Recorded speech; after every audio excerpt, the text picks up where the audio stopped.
Hello, good evening. It's another nighttime ramble in that magical hour between 1 and 2 for me as I'm recording it. And first off, I just wanted to say thank you to the person who recommended that Hideous Strength by C.S. Lewis, because it's the most incredible book and I've been dug into it all day long. I'm halfway through now. As I started it, I couldn't stop reading it. It's incredible. It's prophetic. Yes, I'm not surprised the current state of the world has put you in mind of that book, which appears to be becoming very true around us. I wonder who our own Fisher King would be. It's interesting, isn't it, that we actually have an injured king, a sick king in Britain now. I can't help but be put in mind of the legend of the Fisher King, who's so connected to his land, and the land suffers as he suffers. And we even have a, more disturbingly in some ways, injured princess. I am a royalist, even though I don't think, they're infallible or always, I don't always agree with what they do.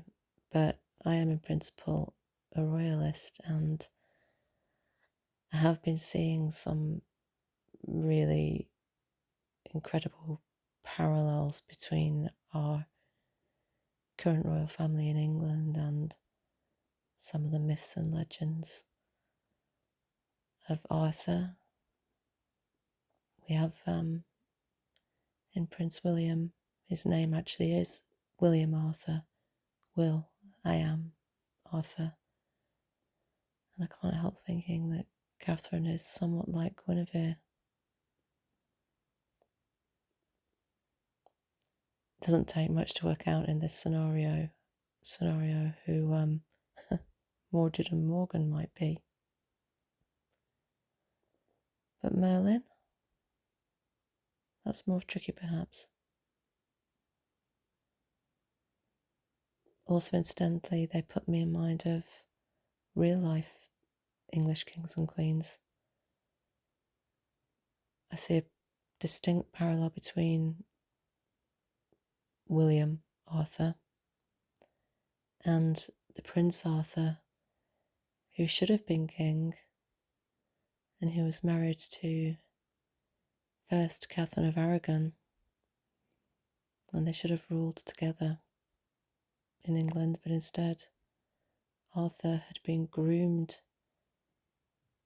to become the perfect king of England, died very young, and instead his spoilt younger brother Henry came to the throne and became, in my opinion, one of the most terrifying figures in history, a real Bluebeard character who brought about the dissolution of the monasteries, one of the terrible, terrible tragedies of British history, and married a woman, Anne Boleyn. But they did, of course, produce Elizabeth. So, anyway, this talk of kings and queens, and also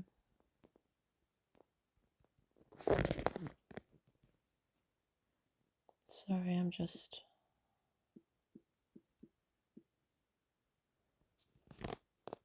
making sure the recording's working because it went dark.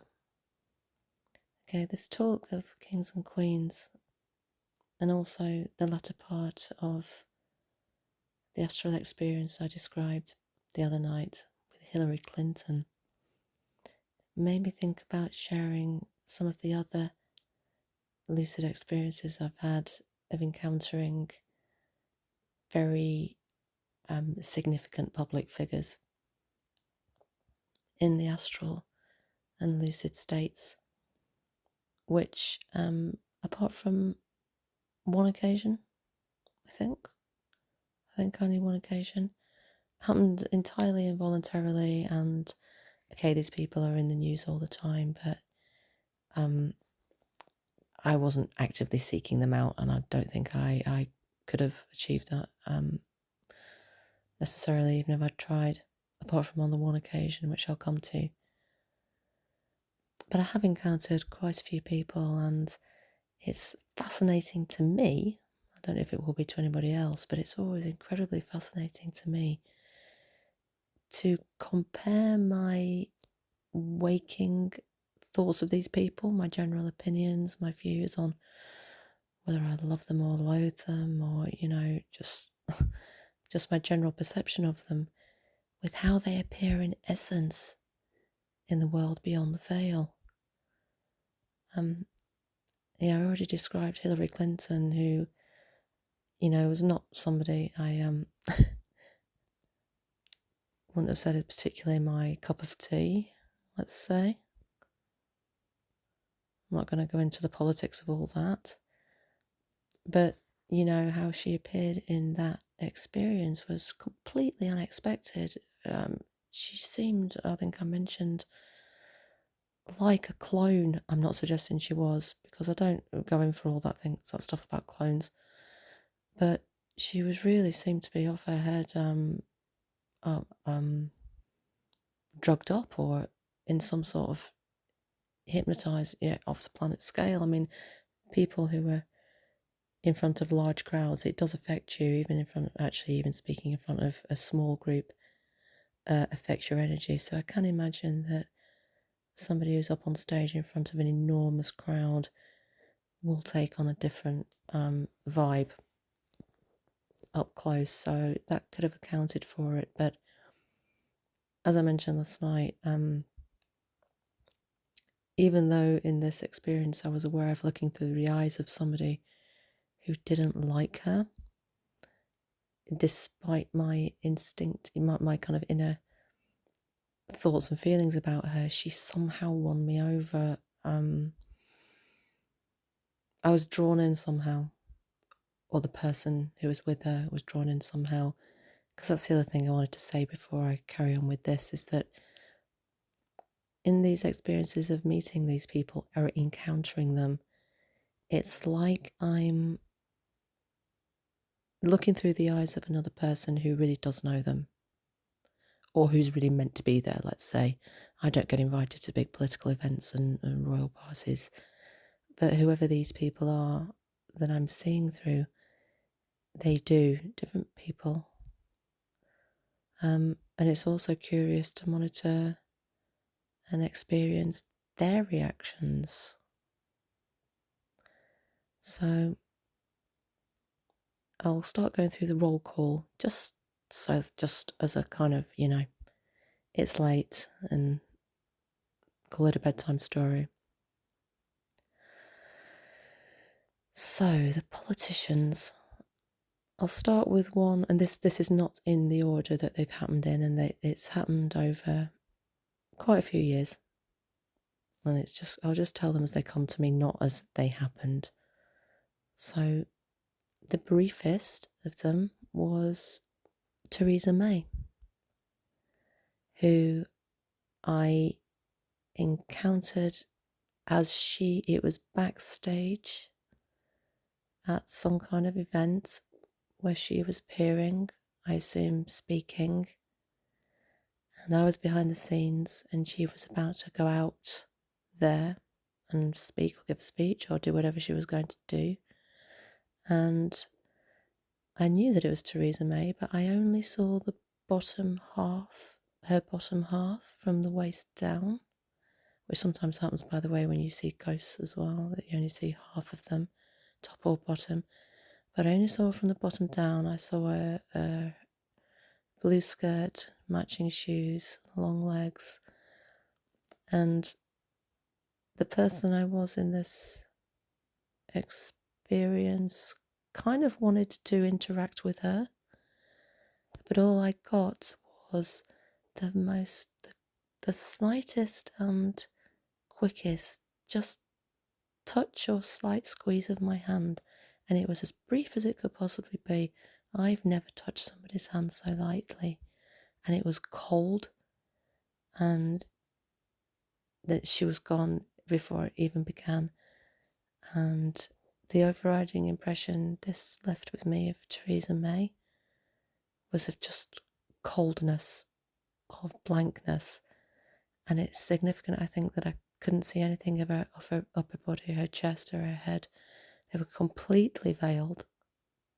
There was no way whatsoever of discerning the feelings or thoughts of this woman. And at the time, this struck me very much, that she was impenetrable. And I think this tells us something else, possibly. This is just my speculation, that this quality that she has possibly makes her, or is a consequence of her being in touch with quite a high level of the establishment, let's call it, or the Americans might call it the deep state, perhaps, the figures behind the scenes who pull the strings. I do think somehow she has a certain contact with those, or is maybe trusted by them. But I don't want to speculate too much. I'll stick to the kind of stories and the scenes as they were shown to me. So now how about a Labour politician? Jeremy Corbyn. So Jeremy Corbyn, I became conscious and aware of him. We were walking together, me and this, or whoever was with him. They were walking together and talking, and the person that I was in or seeing through seemed to have a certain impression about something. It seemed that they were doing most of the talking. Jeremy was quite sullen, I think, not impressed, listening. At a certain moment, the person talking, came to a kind of, this is sort of something kind of, the scene was indistinct. It had another dimensional quality to it. I stopped at a sort of slope and I began to slide down, and he began to appear looking down at me, staring at me with contempt. And I didn't quite twig this. I was sort of talking to him animatedly and saying to him, aren't you going to come? You should be here too. But he just watched and let me slide back down. And at the moment, it kind of dawned on me that he wasn't going to do something that he'd agreed to do, is what it amounted to. And I have absolutely no idea what it could be. I have no speculation. It's just absolutely, I've no idea. And he just watched me go down, and it sort of struck me that we'd had an agreement and he just wasn't going to stick to it, and he was going to let this person go down. And I can really clearly see the expression in his eyes and how the contempt in them and the sort of the hardness and the coldness there as well. And that was it for Jeremy Corbyn. And I don't really have any more insight on that.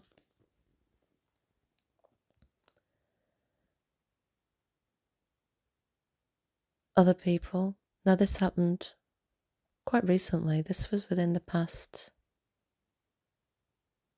month, I think, I met the Prince and Princess of Wales. Or I was seeing through the eyes of somebody who was with the Prince and Princess of Wales. No scene discernible around them, just the two of them. I wasn't conscious of any kinds of surroundings at all. Prince William was standing to the left. He was wearing a grey-blue suit and tie. He didn't say anything at all. I could only see him in profile. And he was watching Catherine, the Princess of Wales, who stood. She was the one doing all the talking to the person that I was seeing through. She was wearing a dress, I think it was yellow with flowers, all very pretty as usual with her hair long. And she was speaking in, she's got a very soft and gentle voice as the Princess of Wales.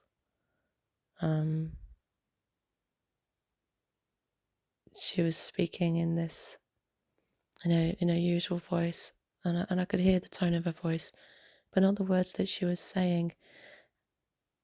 She sounded worried. I was aware of her hands, and she was the only one talking, and she was saying something. She was worried about something, but she wasn't conveying a lot of emotion with her voice. Her voice was soft. And I was also conscious that she was doing all the talking partly to protect William. Not that there was anything happening that William like to be ashamed of or anything like that, but just I got the feeling that she spoke so he didn't have to.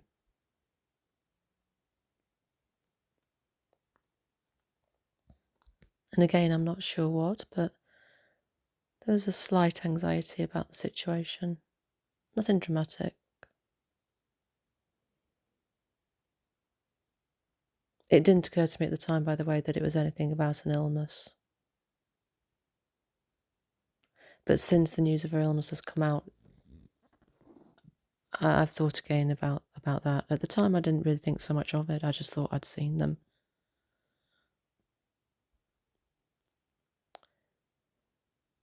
So seeing as I've mentioned the Prince and Princess of Wales, I also once encountered Queen Elizabeth. That was a while ago, before she died, or a while-ish, not a couple of years maybe, or a year or something, but it was before she died. And my memory of it, this was actually part of a much longer experience which unfolded, and which was too complicated for me to really go into right now. But it began, whoever I was, we must have been in somewhere like Buckingham Palace, which I've never been to, by the way. So I don't know where it was, but it must have been one of the palaces. I wish I could remember this better, but I can only give you my the general gist of it. I got the feeling there were quite a lot of other people about, but I wasn't really seeing them. Somehow, though, I did find myself face to face with the Queen, who in this experience was much younger. She would have been in this dream, this lucid, this astral, whatever. Gosh, young, really young. Maybe 20s. Although I should also say that in some ways her age, she was ageless as well. I will just add here that I have seen the Queen in person because she came to the town where I live because she was patron of the church, which was having its 800-year anniversary.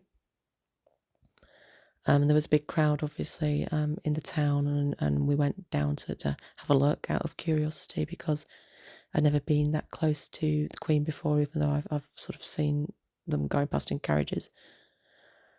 And I was quite close, albeit at the back of a crowd, and was tiny. But I've never in my life seen a person who had a stronger aura than the Queen.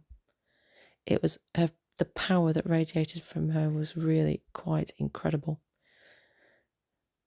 I think only the Pope, I saw Benedict once, comes close, but even that, the Queen, really, she was one powerful woman. But anyway, back to the lucid realm. She was wearing her full regalia, and she had a sash, a dark blue sash across her, and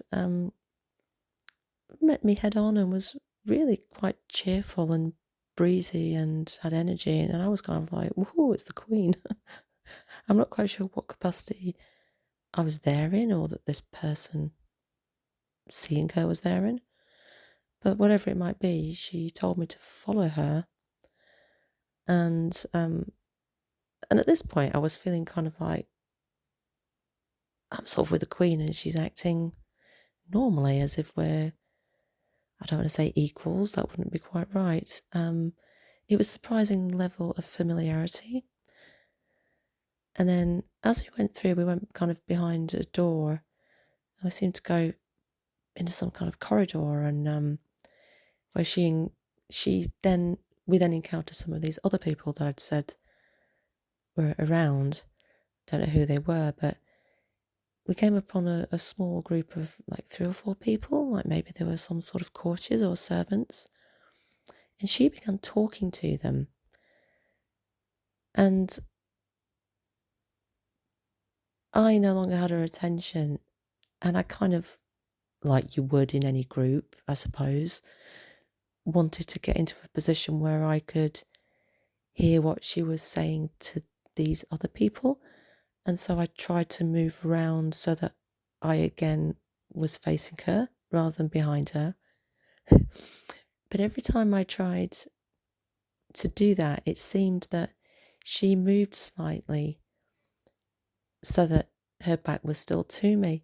And it was only after a moment or so that I realised she was very, very subtly doing this deliberately, and almost pointedly had her back to me. And it was really quite something, because I sort of realised then, okay, this is the Queen.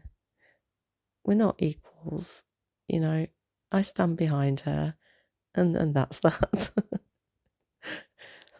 And that was that part of it.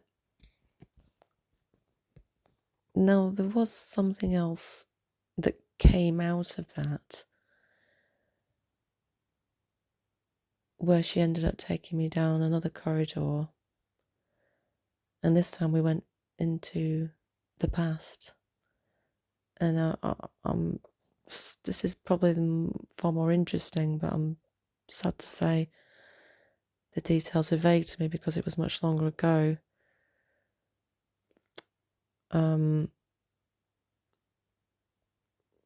We passed different people in different scenes, which were parts of history that I didn't properly recognise.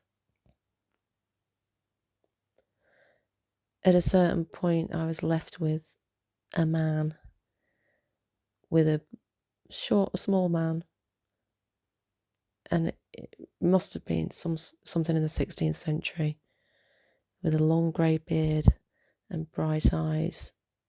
And the only thing I can really remember is that he had a giant pendulum, huge pendulum, that was swinging. And this thing took on a mystical significance, but it was also in some ways not comic. There was a drama to it,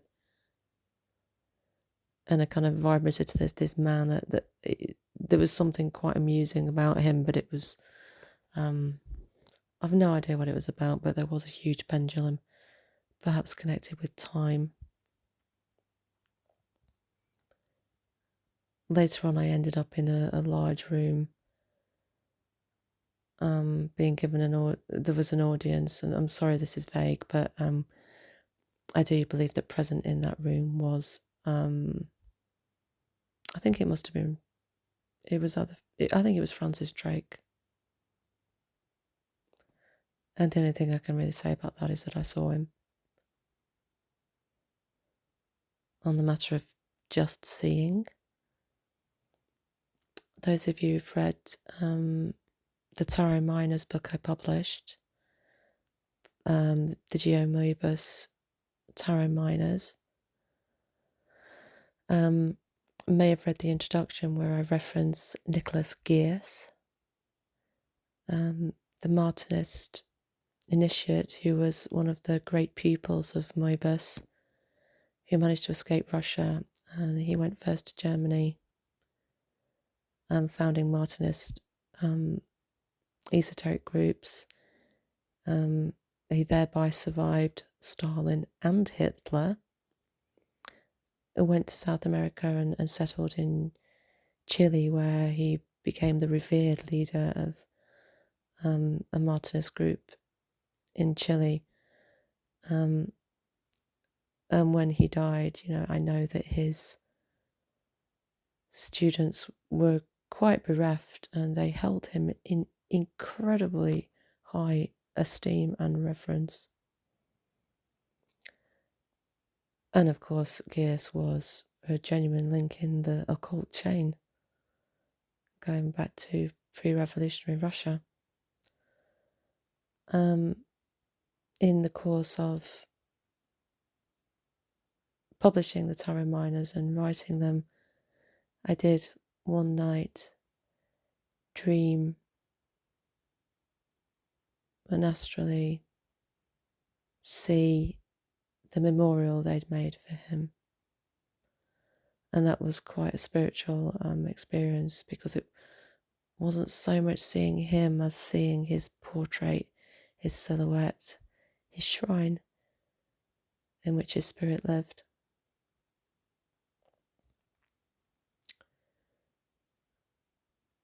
Sorry, my mouth's getting a bit dry. Also, on the matter of occult teachers, I once encountered Paul Foster Cayce. It was rather wonderful, actually, because I've read some of his books, by the way, long time ago. I like Paul Foster Cayce. I've always liked his writings, even though I'm, the Builds of the Other Side. I'm not in a member of any of these groups, and it's really kind of a divergent path from what I do, but nevertheless, I do like his writings. I haven't read them for a long time, but in this encounter, so first of all, I met two girls, and somehow in this, and they were talking to me, the person, and these two girls somehow, they looked to be early 20s, perhaps. Ladies with dresses,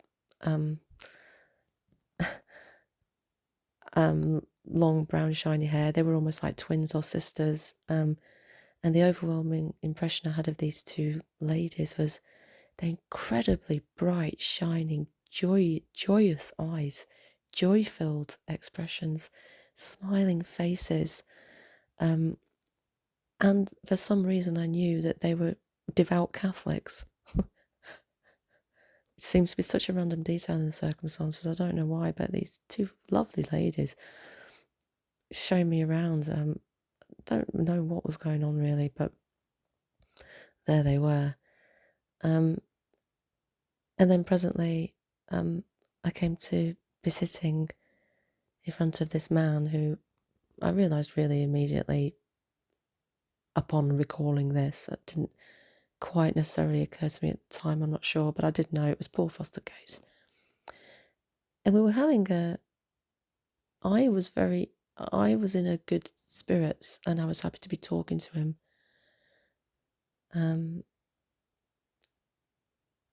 But he was talking to me, but he seemed irritated. and he wasn't smiling, even though I was in a good mood, and his irritation wasn't phasing me.